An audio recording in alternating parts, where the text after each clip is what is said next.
Voleu les claus del magatzem? Adéu. Adéu. Ai, l'amor, tete, l'amor. Clar, que després de 20 anys de casat tu ni te'n recordes ja del que era. Això vostre no és amor, és instint animal. L'amor és una altra cosa. El què? Veure la tele junts sense parlar i pagar la hipoteca?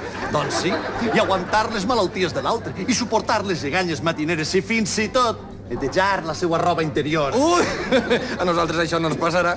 Per què no? Perquè a este pas us cansareu l'un de l'altre abans d'arribar a la fase de normalitat. Cansar-nos? Per què hauríem de cansar-nos? Ni cas, eh?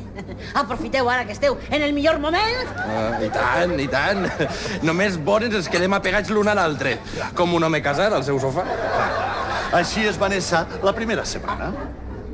Què vols dir? Que és jove! Em recorda de Pau, un nòvio que tenia. L'etapa embafosa els va durar 10 dies. I l'etapa no embafosa? Un.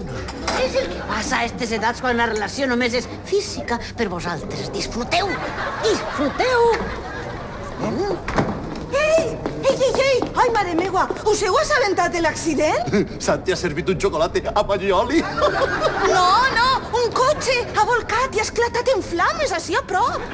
Un cotxe? Sí, un Mercedes. A la ràdio han dit que un desconegut n'ha tret el conductor inconscient i ha desaparegut.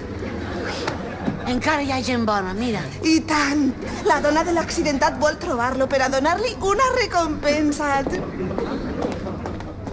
Bé, jo me'n vaig. Què m'esperen? Òscar, tu també tens un incendi a apagar? No em facis cas i aprofita-te'n mentre dure. I si no dura, així tens una dona madura. Cara dura. Santi, era veritat. Allò de la màfia coreana? Va, no siguis rancorós. Saps que la dona t'ofereix una recompensa? Una recompensa? Per què? Com que per què? Li ha salvat la vida al seu marit. I he actuat com qualsevol altre. Tu no hauries fet el mateix? Bé, com qualsevol altre, amb humanitat. Santi, has de telefonar-la. Em mereixes la recompensa. Ai, jo no vull cap recompensa. I, per favor, no li ho contes a ningú. Per què? És que vols protegir la teua identitat secreta, Clark Kent? Perquè no vull que es parle de mi, ni ser el centre d'atenció. Em fa vergonya. Proclames amb orgull que ets capaç de menjar-te una dotzena de fartons tot d'una i et fa vergonya dir que has salvat una vida.